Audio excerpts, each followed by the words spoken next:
Welcome to the final panel of the APAICS Energy Summit. I'm Madeline Milka, President and CEO. I'm so excited about our next panel, which will focus on the future of transit and automobiles. This important sector is rapidly changing, and we have a number of experts to speak to you on the importance of innovation in this sector. Before we introduce the panel, we're lucky to have Congressman Kai Kahele, who will be providing introductory remarks.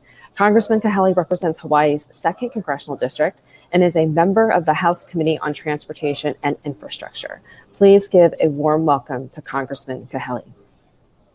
Aloha kako. I'm Congressman Kaili Kahele from Hawaii's 2nd Congressional District. And as one of the newest members of the House Transportation and Infrastructure Committee, I'm excited to be a part of the Asian Pacific American Institute for Congressional Studies Energy Summit. Addressing climate change cannot wait, and if we are to protect our planet, we must lead on the road to clean, green, renewable energy. Today's conversation on the future of electric vehicles will help us all discover our role in advancing the implementation of electric vehicles and hybrid technologies in the automotive industry and our nation's public transportation infrastructure. The transportation sector is this country's largest contributor to greenhouse gas emissions, and as such, the biggest part of the problem. But that also means that it can be the biggest part of the solution. Now is the time for long-term, transformative investments in electric vehicles, and I'm proud to support President Biden's American Jobs Plan, which will realize this goal and create strong, sustainable, and durable growth for decades to come.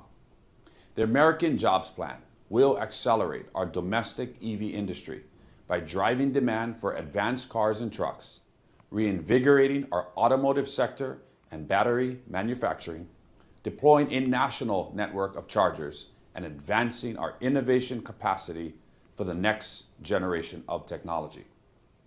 Back home in Hawaii, I'm working to ensure that my constituents have access to these advancements and that our public transportation is moving in the right direction. In the Invest in America Act, which we passed out of the U.S. House of Representatives, I fought for over $6 million in funding to replace Honolulu's public transportation with electric battery buses. These buses run in working class communities and will ensure that the EV revolution benefits all. My hope is that today's panel will generate ideas and potential solutions to seize this once-in-a-generation opportunity to spark an electric vehicle revolution and build a new future for American transportation. Mahalo to APAICS for inviting me to speak today, and I look forward to the conversation we're about to have. Mahalo. Thank you for your remarks, Congressman. I now want to introduce Butch Frye, our moderator for today's discussion. Butch is a consultant with 3C Strategies. Previously, he served as the Department of Energy in the Obama administration before starting a nonprofit called Spark Clean Energy. Butch, it's all yours.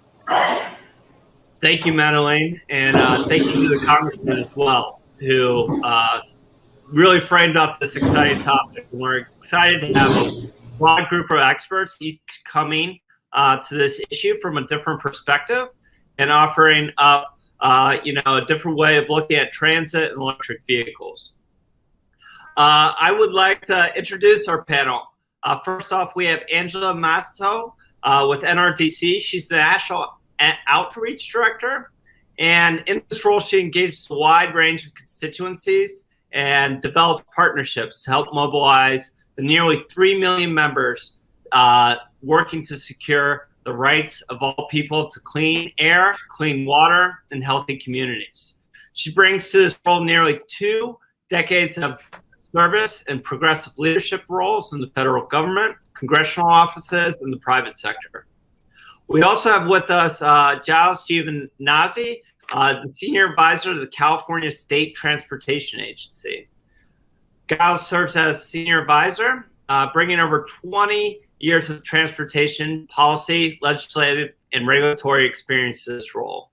Before then, he served as Chief of Staff and Federal Transportation Liaison at the California Department of Transportation, where he planned the Caltrans Executive Board to develop major departmental policy and provide direction to strategic planning at Caltrans. Also with us is we have Chanel Parsons, the Principal Manager of E-Mobility Operations for Southern California Edison. In this role, she manages a suite of programs for SoCal Edison designed to help accelerate transportation electrification and the adoption of electric vehicles, including light, medium, and heavy duty. She's held multiple roles at SoCal Edison and brings a wealth of knowledge and experience to the role of utilities in advancing a clean energy economy. Finally, we have Kristen Tabar, Group Vice President for Vehicle Development Engineering at Toyota North America. Kristen is responsible for vehicle development, design, and engineering teams for Toyota's North America operations. In this role, Tabar directs the vehicle development strategy, introducing new technology and systems, working with North American manufacturing centers and local suppliers to deliver vehicles matching customer expectation and Toyota's high-level quality. So welcome to all of our panelists. You know, we have like I said, broad-ranging set of viewpoints. And I kind of want to just jump right in with NRDC and Angela. Angela, I know NRDC does a ton of work on reducing, advocating for the reduction of greenhouse gas emissions. So the goal of significantly reducing these emissions seems within reach. Before we can talk about EVs, however, I think we need to understand the larger effort around transforming transportation to achieve our clean energy goals. Can you talk a little bit about what NRDC thinks about the proposals under discussion, particularly with the Biden administration and some of the other state-led goals for reducing greenhouse gas emissions? Sure, Butch, thank you so much. And first of all, let me just say I'm really glad to be here. Thank you for the invitation to be with this great panel to talk about this very important issue. As was mentioned, I'm with NRDC. This is an initiative that is very near and dear to our hearts, the reduction of greenhouse gas emissions and alternative clean energy expansion throughout the country. So you asked me about, we're within reach of achieving these goals of reducing greenhouse gas emissions. And, before we can talk about EVs, you're right, we need to talk about the larger sort of field that we're looking at right now. We were very excited when this new administration came up and proposed the climate proposals, that were submitted earlier in his administration. The idea that we were going to radically transform transportation in this country and really get ourselves on the path towards clean energy. I think that was really remarkable. We certainly are very excited about that.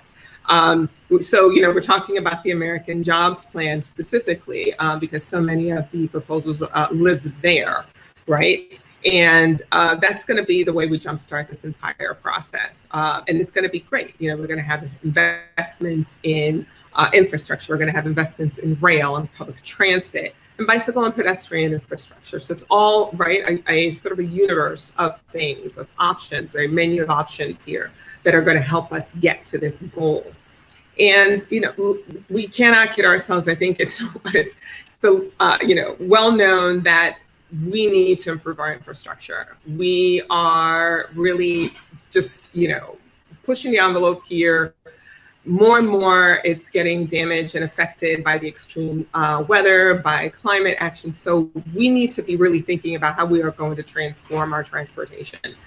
Right now, when we just look at the cost, the cumulative cost of these events on our infrastructure, we're talking about trillions of dollars already. So it's high time that we really just do this and do this in a forceful and very direct way, not around the margins. As I mentioned, there's investments in passenger rail, there's investments in public transit, which are going to be critical, especially for low-income communities who are heavily reliant on that. As we saw during this COVID, we continue to see during this COVID pandemic, public transit is what got people, to work. A number of those essential workers that we all relied upon, that's what they were dependent on. I think we owe it to them to make sure that we can provide a cleaner system and reliable system that's upgraded and doesn't pollute their communities and air that they're trying to breathe. We're looking at inner city rail, right? And tremendous investments there. Of course, highways and byways and the like. But what was really, really exciting for us is also seeing that there is significant amount of money, over $170 billion, that's there to accelerate the electrification of our cars and our truck fleets, right? And that we're going to be able to set ourselves up to better compete in the global market for EVs. And they're going to be cars that are manufactured by American workers. So there's a lot there that's setting us up for success when we, talking about EVs, adoption. And, you asked me to sort of like what is happening at the state level. Of course, the decision from the last administration to sort of, do away with the clean car standard, what have you, being able to reverse that, being able to encourage states to take more action, be more proactive that way. Those are things we want to see more of, and those are the things that we are going to assist states in being able to do. We really need to make this happen. There's the energy, there is the enthusiasm for making this work, with support from the White House and a cadre of folks in Capitol Hill who also want to see this happen. We think that this is possible. Yeah, the momentum here is super exciting. Whether it's happening on the Hill or happening in the administration, you see a wide variety of proposals around a comprehensive transit plan. As we know, transportation is critical to reduction of greenhouse gases. You mentioned a little bit of the role EVs play in reduction in greenhouse gas emissions. Can you talk a little more about how NRDC views EVs and hybrids and really bringing down the overall greenhouse gas emissions across the country? Sure. Our view is that EVs are a great solution for the greenhouse gas emissions challenge that we're facing. Transportation sector is the largest emitter of these greenhouse gases.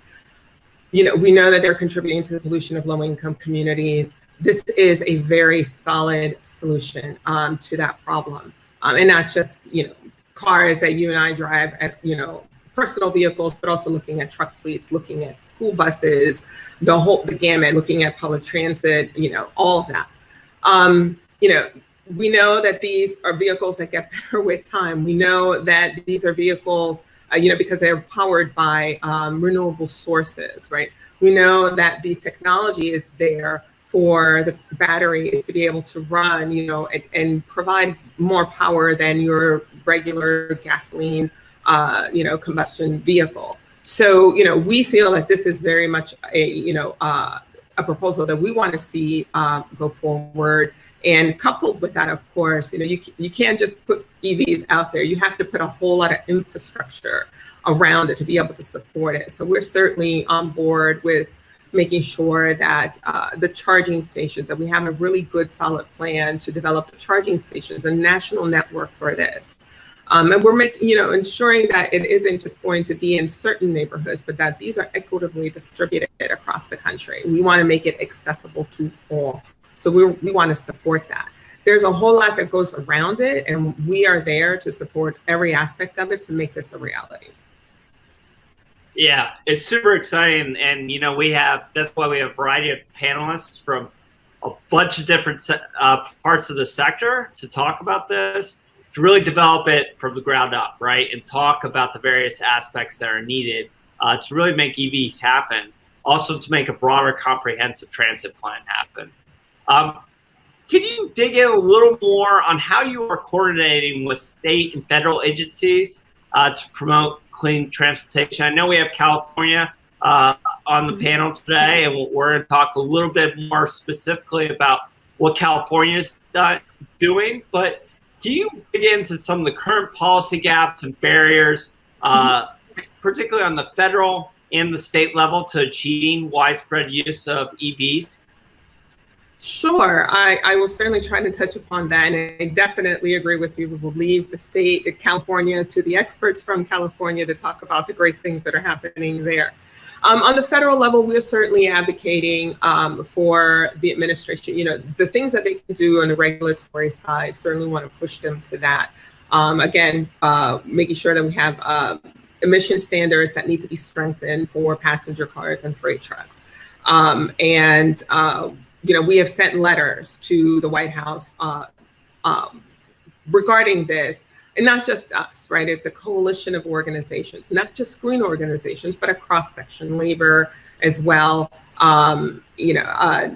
business groups and the like. So that's one way that we're pushing the federal government to make some changes.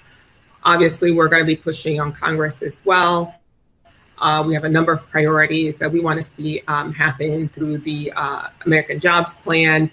And, I won't get into all the negotiations that are currently underway. I think most people are following that, but we certainly are working with the offices involved to make sure that our priorities get through there. So we want to push incentives, of course, right? We want to make sure that we help create that market for these. We're not just talking about incentives for new vehicles, but we're looking at, it's across the board and ensuring that these get out to be able to build that supply chain.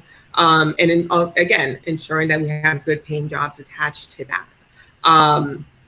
So there are tax credits as well, and there are grants. There are a number of different tools and instruments that could be deployed here in order to facilitate that. So we're behind pushing very strongly on all of that. We're preparing ourselves for success. We really think that this can get done this time around. That's awesome. And I know NRDC has tons of partnerships with groups all across the country, and your advocacy has been out front on this issue for years. So we appreciate your perspective. Giles, I want to go to you. California has set a variety of ambitious goals, particularly in the last 10, 15 years, starting with Governor Jerry Brown, and now going on to Governor Newsom. Last year, you all announced a very ambitious goal to develop regulations and policies that mandate 100% of in-state sales of new passenger cars and trucks to have zero carbon emissions. And this is set by 2035. You went further and talked about light and heavy duty trucks and how you would like to see a good proportion of them in your state be zero carbon emissions by 2045. I would love to hear from you and see what your agency is doing to achieve this and how you all in California view this goal as a part of a broader effort to reduce greenhouse gas emissions. So a couple of different thoughts on that. One, first of all, thank you very much for having me here, and appreciate being, Secretary Kim sends his regards, and appreciate being able to speak on his behalf, and thank you to the other panelists too. So a couple of different thoughts on this. I mean, I as part of my professional background, and I'm a veteran of Washington and worked on the House Transportation Infrastructure Committee for a number of years. And I just remember, one of the things that you had in the California congressional delegation is, California is 3 hours behind, but 10 years ahead.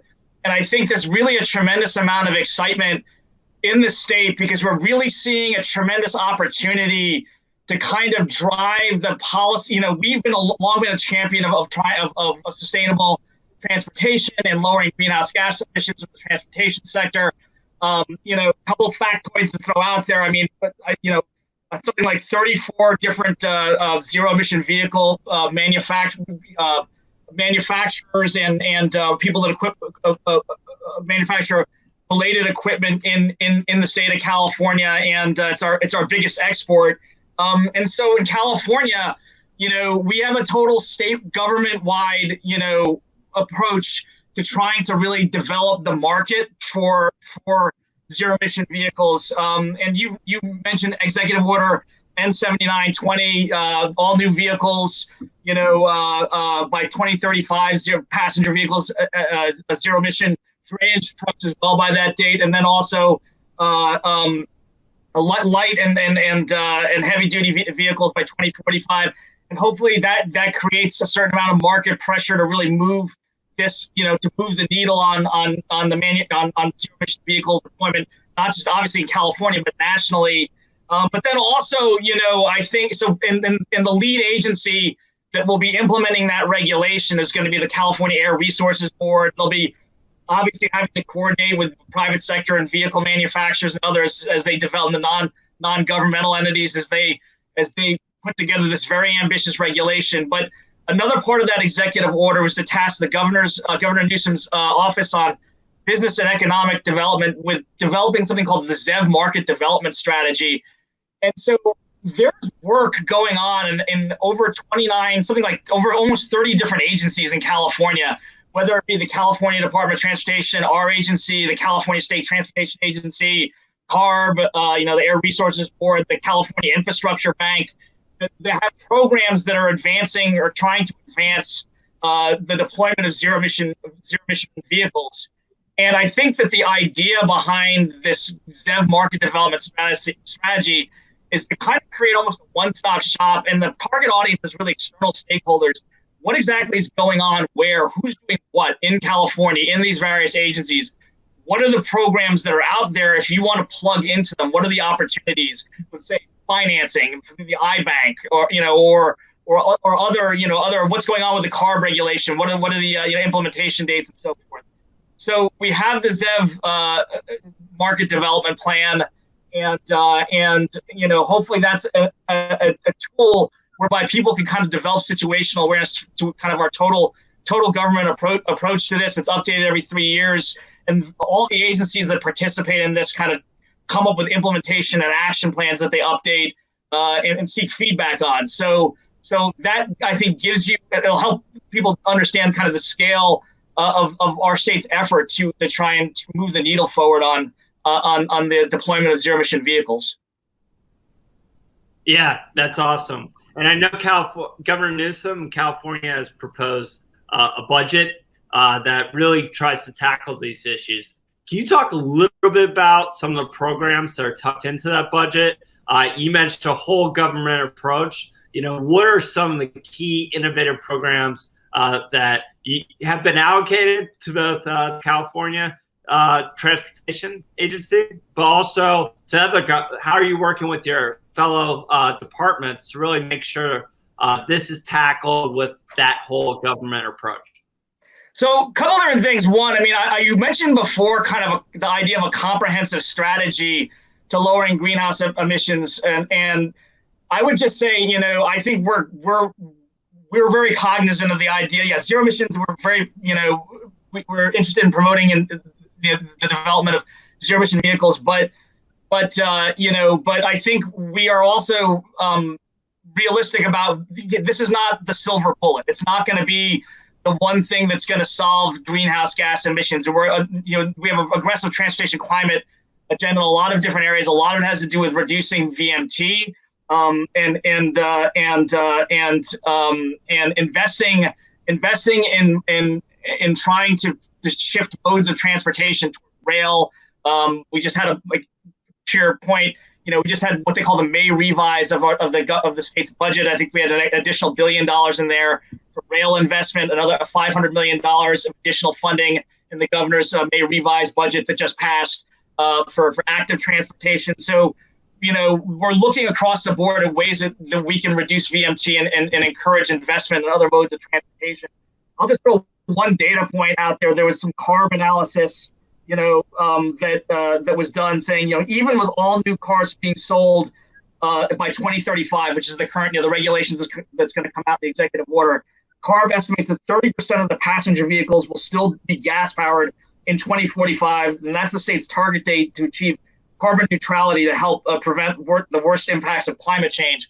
So again, we're looking at ways to.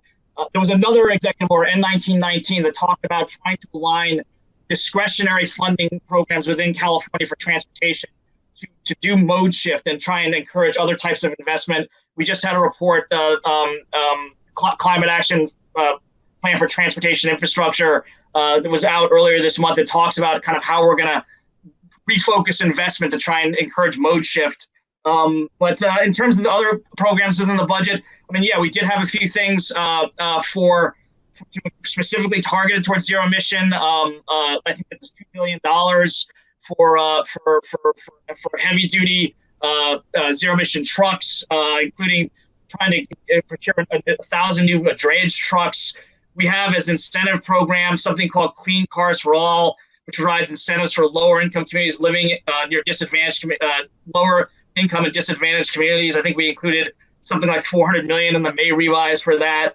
We also have a clean vehicle rebate program, which I think received about $500 million in the governor's budget. So a lot of different things we're doing across the board. Some of them directly incentivizing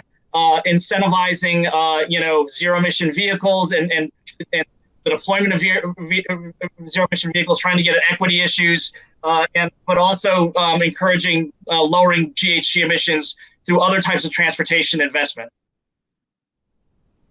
That's great. And we know the approach, a comprehensive approach is the only way the reduction is going to happen. You mentioned a little bit about some of the programs targeted to underserved communities, low-income communities. Can you just talk a little bit more? I know California really has some targeted programs to make sure this reduction in greenhouse gases is equitable, and really, we know traditionally underserved low-income communities are disproportionately affected by carbon emissions. Can you explain a little bit about some of the efforts around really targeting in an equitable way the reduction of greenhouse gases in California? So we talked a little bit about things like Clean Cars for All and rebate programs, but I think one of the main focuses, if you read the ZEV, our ZEV strategy, is really talks about the fact that if you look at, for example, the goods movement sector in California, it's something like contributing something like 20% of the 25% of the GHG transportation emissions. It's kind of a disproportionately represented, and I think if you look at, for example, ports and port congestion in California is something that's getting a lot of attention. If you look at disproportionately the communities around ports, like the San Pedro Bay ports, ports of LA and Long Beach, are communities of color. So I think there's a real, in addition to trying to make sure that there's equity and trying to make sure people have access to zero emission vehicles, that if you look at things like the freight goods movement sector, which seems to be creating clean air problems, in neighborhoods that surround some of these freight nodes like ports and so forth, what can we do? What kind of regulations and programs can we put in place to kind of encourage zero emission vehicles are deployed to these areas? And I mentioned, subsidizing the deployment of drayage trucks that serve ports. One example encouraging EV freight adoption in California through the Clean Air Action Plan, a collaboration of the San Pedro Bay ports that seeks to provide a comprehensive strategy for reducing port-related air pollution and related health risks. So out of that, we had things like Clean Trucks program, vessel pollution reduction programs, even new technologies such as the first hybrid tugboat. So trying to advance, in one instance, trying to really focus on the goods movement sector, where we're seeing a lot of diesel pollution, and trying to make sure the benefits of zero emission vehicles are felt in the communities surrounding some of those nodes. I mean, that's one approach. Additionally, we talked a little bit about federal investment. I mean, the American Jobs Plan, Secretary Kim just led a multi-state sign-on letter to support there's something like $17 billion for port inland ports and so forth in that plan, and a certain amount of money tagged to clean port initiatives. So hopefully this is something that we can see, in an infrastructure that advances out of Washington. So again, strategy in different levels, both with state investment and federal investment. Yeah, super exciting. I love the comprehensive approach with these programs targeted at different aspects of this problem. Chanel, we love, we've heard about what's going on that, kind of activist level and advocacy level, some of what the state and federal government programs are doing. We'd love to talk to you about, what the utilities are doing. You guys have a broad customer base at SoCal Edison, and we love to hear some of the programs you have. We know you're regulated by the California Public Utilities Commission. And my main question is, how is an investor-owned utility like Southern California Edison working with your state Public Utilities Commission to accelerate the adoption of EVs in the state of California? And how would you describe like kind of the utilities' role in accelerating the adoption of EVs and reducing greenhouse gases throughout your service area? Yeah, thank you, Butch, and thank you for APAICS for having me. The state of California is currently developing a transportation electrification framework under which investor-owned utilities will submit their comprehensive and multi-year transportation electrification plans. So up until this point, all of the transportation electrification programs that the utilities developed, they were proposed, reviewed, and approved in a one-off fashion. And the state recently acknowledged that while there are many players in the transportation electrification market, utility involvement and programs are still needed in order for California to meet its clean energy and carbon neutrality goals. So this framework that the California Public Utilities Commission is working on with the investor-owned utilities creates a structure for utilities to plan their transportation electrification programs and activities years in advance and in an integrated fashion, just like the utility plans in other spaces. So I'm excited about working with our Public Utilities Commission to add more structure, standardization, and future planning to the utility role in accelerating the adoption of EVs. And I will say that utilities play a significant role in accelerating the adoption of EVs. While there are many private entities, as I mentioned, in the EV market, and the number, it seems like, is growing almost daily, the output is still not enough to meet California's EV goals. And Southern California Edison focuses its role on accelerating EV adoption through awareness, availability, and affordability. Utilities are uniquely positioned to engage with a broad swath of the community, build and invest EV infrastructure, as well as incentivize EV purchases to bring early adopters on board. And utilities especially are uniquely positioned to focus investment of EV infrastructure in disadvantaged and low and moderate income communities to make sure that there's equitable access to EV technologies. To date, there's a gap in EV investment in these communities from private entities, and the utilities can help close that gap. That's exciting. We love the strategic approach. You don't often hear about utilities and the state working together in an integrated fashion, particularly planning out years in advance. So, you know, what you all are doing in California is really innovative and a new approach to this. You talked a little bit about equity, but also some of the programs you guys got going at Southern California Edison. I know you have installed thousands of EV chargers throughout your 50,000 square mile rather territory in Central and Southern California. Can you talk about some of the lessons learned through your EV infrastructure program, building out this infrastructure, what is needed, and what are you doing currently to develop this infrastructure further, and what is necessary from both the state and from SoCal Edison, and really providing the infrastructure needed for EVs? Sure. One thing we've learned through the many pilots of EV infrastructure development that we've done thus far is that property managers and property owners who want to install EV charging stations, they need assistance. They need financial assistance, educational assistance, and project management assistance. And we've developed programs that address all three of these needs.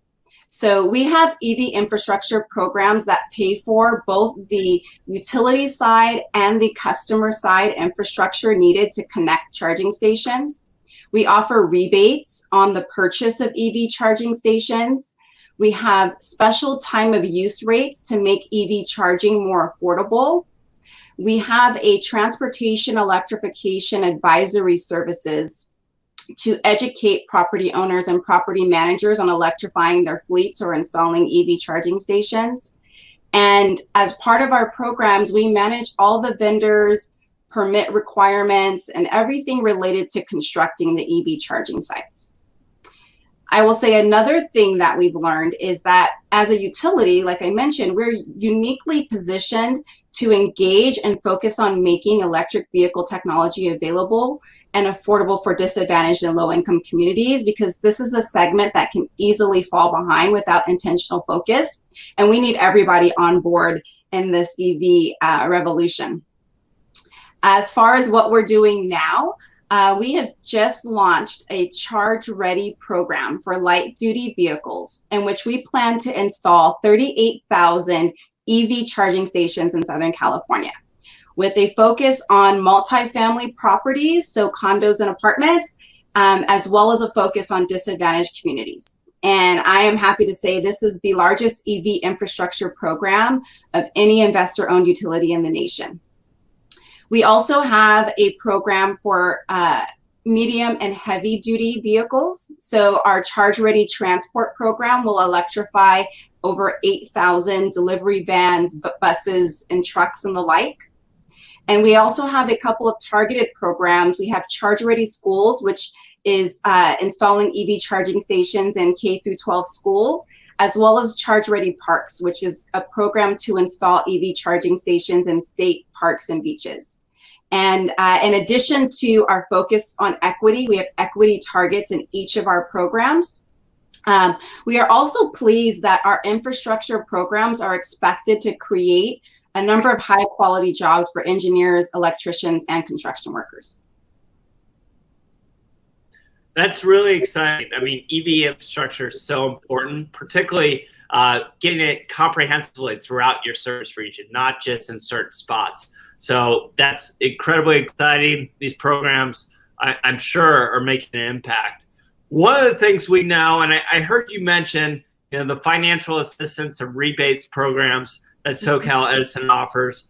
I mean, we know a lot of these new and even used electric vehicles are currently, a little bit above the market price range for, middle-class families, middle-income families.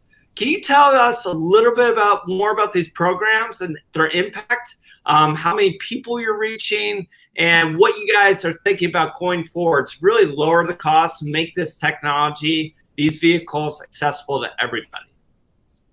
Definitely. We realize that the old adage, if you build it, they will come, doesn't always pan out. So in addition to building EV infrastructure, we are working to make electric vehicles themselves more affordable by offering a cash incentive in addition to other cash incentives out there, such as the federal EV tax credit. So in total, we expect to be able to subsidize the cost of 600,000 vehicles with the rebate programs we manage. In 2017, Southern California Edison launched a vehicle rebate program for new and pre-owned electric vehicles of $1,000 per vehicle. And we paid out rebates for 118,000 vehicles under this program. At the end of last year, the California Air Resources Board launched the California Clean Fuel Reward Program as a point-of-sale rebate program for brand new EVs. And my team at Southern California Edison administers this program for the entire state. And the rebate is currently up to $1,500 per vehicle. Under this program across the state, we expect to pay rebates for 428,000 new EVs. And then when California launched a new vehicle rebate program, Southern California Edison retired our rebate program for new vehicles. And we launched this year a EV rebate specifically for pre-owned vehicles. And this rebate is $1,000 per vehicle. However, we are preparing to launch a low-income component of this program, for which the rebate will be $4,000 per vehicle for those who qualify. And we expect to pay out rebates for over 50,000 vehicles under this program. That's incredible. These thousands, helping put thousands of EV vehicles on the road is really an accomplishment, especially when you're coordinating with the state. The, going back to the utilities bread and butter, you guys provide electricity for everybody. Can you talk a little bit about the incentive programs, the TOU, time of use rates, ensuring maximal efficiency of the grid? How are you prepare? How's this helping prepare us to accelerate to adoption of EVs, but also manage, the grid load and really make it effective and for everybody involved?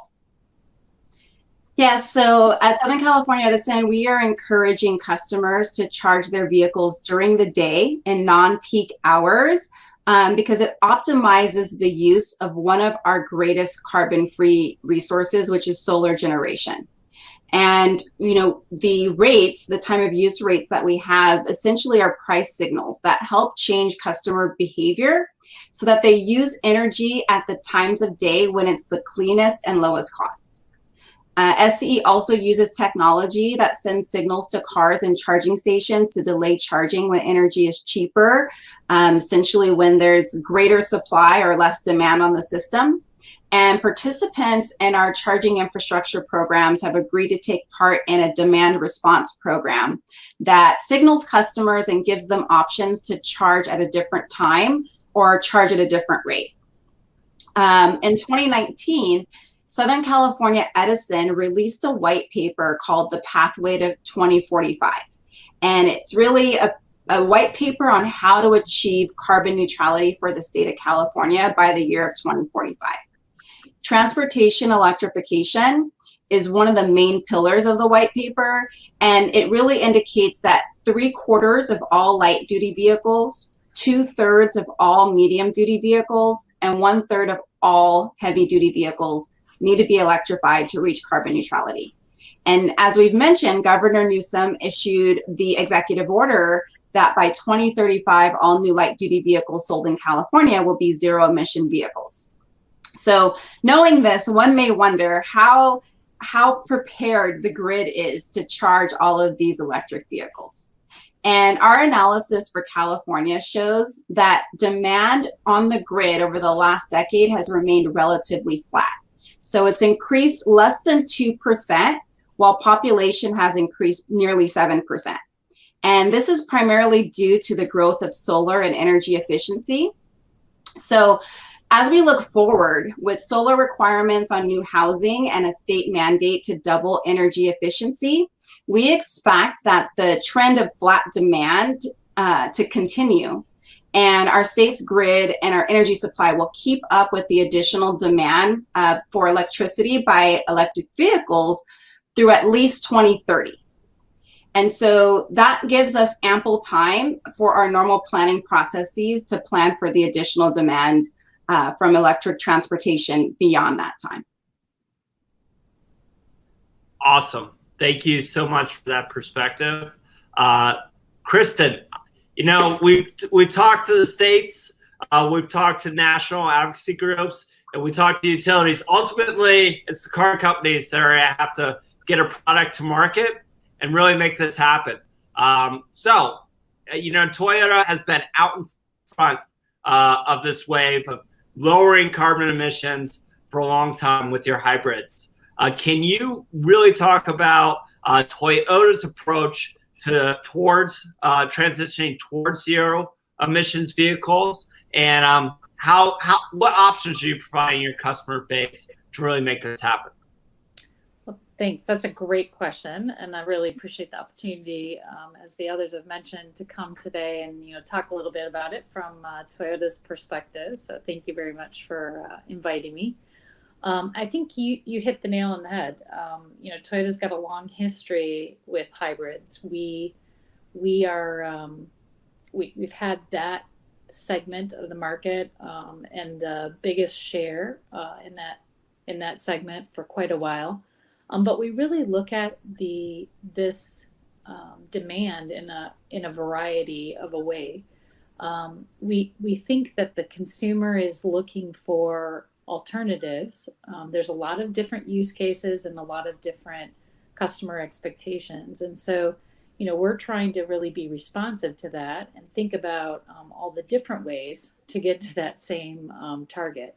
So as you said, with the hybrid history at Toyota, we've been able to build on that and offer electric vehicles, fuel cell vehicles, lots of different alternative powertrain vehicles that, again, really go towards that zero emission or reduce greenhouse gas. So I think you'll see a lot of different options emerging in the market and a lot of consumers having that choice about how to actually, achieve that.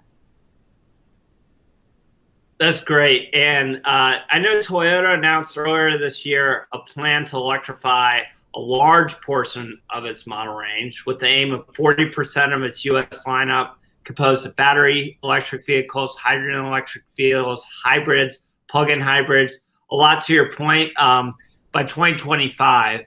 You also set the goal of dialing up that share to 70% by 2030. This strategy is incredibly ambitious and we love it. But can you talk about how this transition, as you gradually increase your model share of EVs, what is the tech? What is the innovation that is going into this? And how are you slowly introducing this to the marketplace to gather adoption? Yeah, you're spot on. So again, we do feel like we're going to build on our long experience in hybrid. There's a lot of the components and systems for that vehicle that we can proliferate to other models or slightly modify and turn into new models. And so really the key with any new technology, of course, is how to introduce it in a smart way, try to build up some volume, and really try to meet that customer expectation so that you get the most bang for your buck. So from our perspective, we're trying to look at all of those tactics. Again, we'll use that hybrid technology and try to evolve it for these other uses. We are trying to apply it to other applications, such as Giles mentioned with the port or commercial applications. We've got projects where we're converting our fuel cell from our vehicle fleet to commercial truck. That's in the works, and we'll have a huge impact in that and allow us to have a little broader volume that then lets us keep those those applications and prices in the reasonable range. And then also, again, really trying to partner the other technologies, link things that make sense with this type of vehicle so that we're hitting that sweet spot for the customer. Not only can they, feel good about the vehicle that they're driving from an emissions or greenhouse gas and their contribution to the community and to the environment, but they can also, benefit from some of the new technology or services that would naturally get bundled with that type of vehicle. So I think we have a multi-prong approach to it to try and, again, keep it exciting, innovative, but really valuable from a customer perspective. Absolutely. And, the consumer marketplace is ultimately the most important thing. Getting these technologies to folks so they can use them is incredibly important. There's been a lot of changes both with the Trump administration, now the Biden administration, what the states are doing. There's a lot of shifts, in the regulatory landscape, but also the priorities of, both state and federal governments, also demand from your consumers.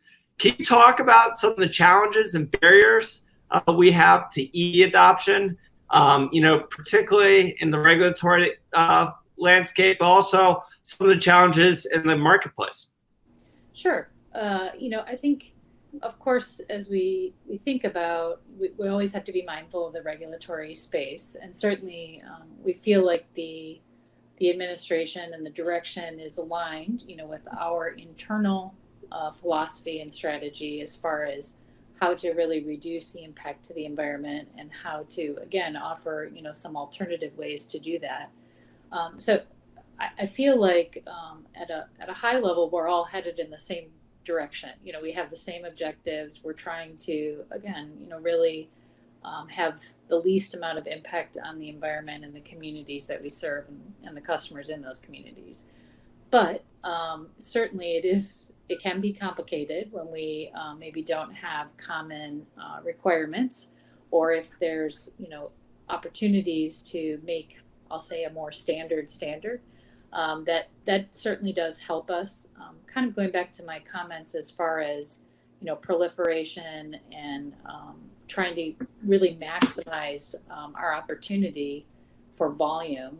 That always helps us keep prices and, that in check. So certainly if we're able to have sort of a ubiquitous type requirement, certainly something that isn't dictated by, either a certain region or a certain state, or if we can have some kind of standard like that, that's very, very helpful for us from a planning perspective, and allows us to really maintain our strategy of moving forward with these introductions. So as everyone can easily understand, in the automotive industry, our life cycles and our development cycles are rather long. So, we need to plan quite early when we're going to be introducing, and certainly with new technology or alternative, powering for these vehicles, that does take time to develop. And so we necessarily need to make that plan and, stick with it. When the environment or the regulations are, varied or changing rapidly, that certainly can disrupt those plans. And so the more stable that can be and the more commonized it can be across our market, the easier it is for us to execute to those plans. Makes sense. What you'll sense a theme with all of our folks on this panel. It's about how do we make EVs and these technologies accessible to everyday Americans, to middle-income Americans. As you look around the marketplace, a lot of these EVs are prohibitively expensive. We're talking the high 30s to the $40,000 price range. For Toyota, what are you doing to make some of these technologies more affordable? And how do you anticipate these prices coming down over the next 5 to 10 years and these cars being more affordable to the entire marketplace? Yeah, that's absolutely the goal. We certainly want these vehicles to be in line with, I'll say, the more traditional ICE vehicles. Our expectation would be that they would be equally accessible. Again, these are new technologies. It's a very common thing when we're introducing anything new. The first few out of the gate have to, go through the development process, and certainly there is some, cost associated there. Certainly, this is no exception, and these alternative powering vehicles all have their challenges with that new technology introduction. And as those things are introduced, the best thing that we can do, again, is try to utilize the systems and proliferate the volume as quickly as possible, meaning we want to be able to offer them widespread across the market. There shouldn't be any restriction of where they can be sold, for example.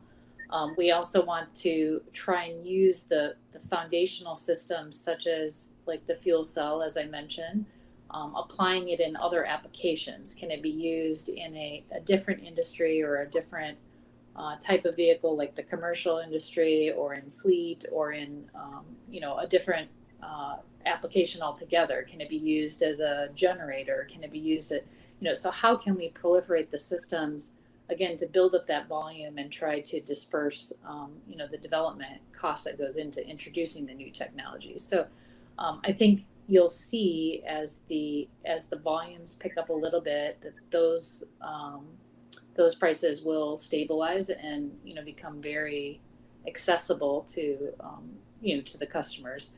I also feel like, we are going to see where customers are going to have different, I'll say, demand or different interests in these type of vehicles. So, today we're talking about EVs, but I do think there'll be a place for some of those other alternatives. Perhaps hybrid still maintains, a strong place in the market.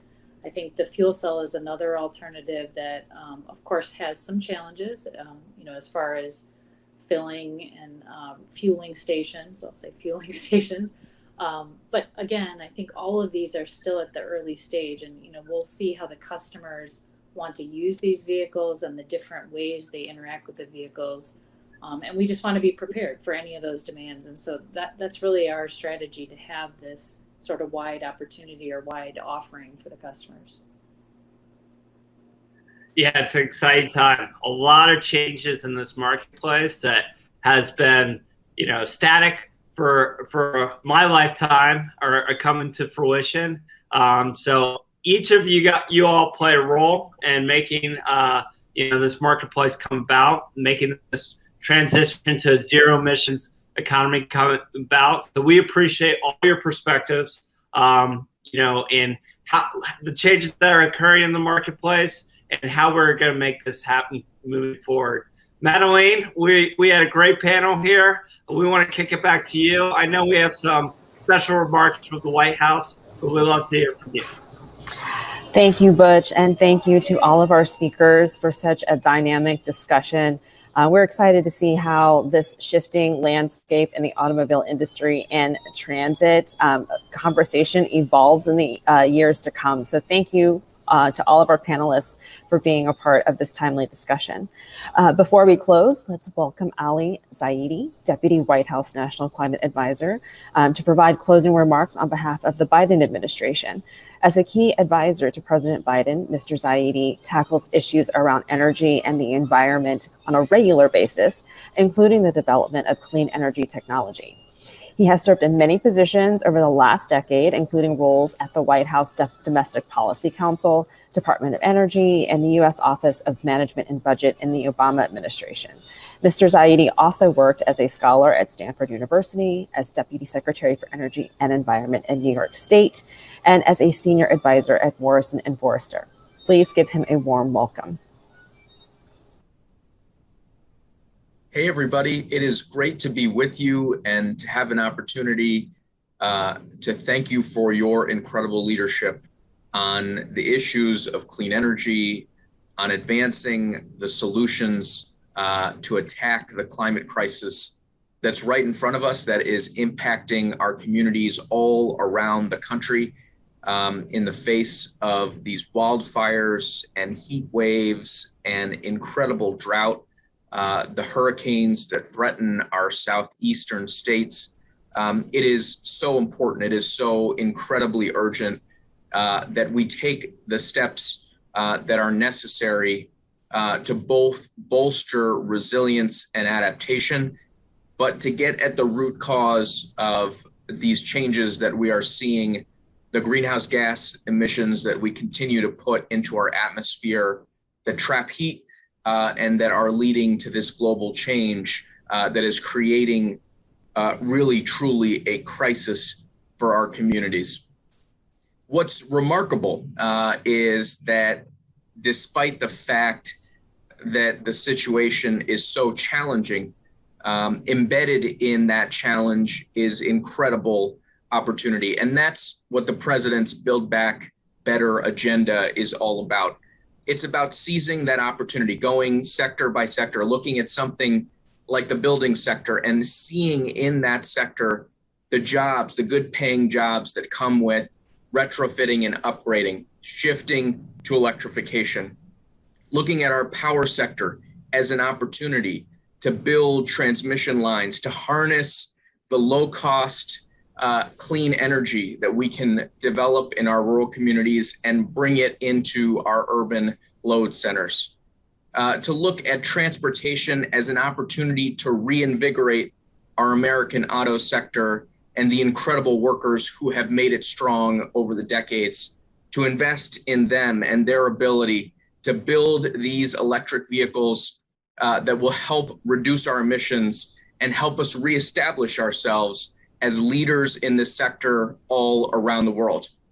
To look at the industrial sector and the opportunities we have through technologies like green hydrogen and the next generation of material science that will help us drive down emissions in places where it's been hard to do that to date. Places like steel and cement, where we now have the emerging toolkit to help drive real sustained climate action. In the agricultural sector, where tackling the climate crisis can actually mean new opportunity, new profit streams for our farmers and our ranchers to grow those cover crops, to help harness the waste products and the methane emissions into energy that we can use in other parts of our economy. That's what we've got to do. We've got to look sector by sector, and we've got to think about how we use this moment not only to advance our ambitions on climate, but also to advance work that's long overdue in areas like environmental justice. One of the things that I'm so incredibly proud of that this administration has advanced, that the president has articulated as a goal and as a vision, is to direct 40% of the benefits from the investments that we make into the climate arena, including through the Build Back Better plan, into disadvantaged communities, communities that historically have been left behind, that have been overburdened by cumulative pollution. This is our chance to move forward on that work that's long overdue. This is also our chance to empower workers. We know, let's be really honest, we know that there are parts of the emerging clean energy economy that are just like other parts of the emerging economy. They have low union density, low wages, low benefits. We've got to turn that around. We've got to invest in our workers, in their pay, in their benefits, in their right to organize. And that's another commitment that the president continues to advance as part of his Build Back Better agenda. You know, with the president's leadership, with the leadership of folks like you, there's no challenge that we can't bind together and go tackle. And the climate crisis demands that we do just that. Not only the whole of the federal government, but all of us, every community, every zip code, dialing into this challenge and unlocking the opportunity. That means going sector by sector. It means looking at the technologies we have yet to develop, and it means deploying the technologies that we have. It means integrating the considerations of the climate impacts that have already been unlocked into the way we build our infrastructure, where we build, how we build. That is going to make us a more resilient society, a more sustainable society, an economy that continues to grow and that is durable in the face of these challenges. So I wish I could be there in person with you. I look forward to working closely and engaging with you in the coming months and in the coming years. I am so grateful for your work and so grateful to have this opportunity to be in public service as part of the Biden-Harris administration. I think the work that we've charted out, that the president and the vice president have charted out, a vision that they share with the speaker and the majority leader to tackle this climate crisis as urgent as it is so important. And we are all very lucky and fortunate to get a chance to contribute to that, to be able to bring ideas and energy behind that task. So thank you for what you're doing, and look forward to working closely together in the coming weeks and months.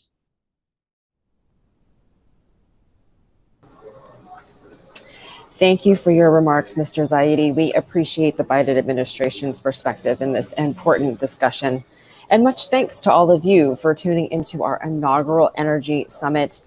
We appreciate your participation and hope to see you in the future. Please make sure to follow all of our social media channels to stay up to date on new programming. In fact, our next summit in October will focus on the technology industry. So stay tuned for more details. Thanks so much for joining us, and enjoy the rest of your day.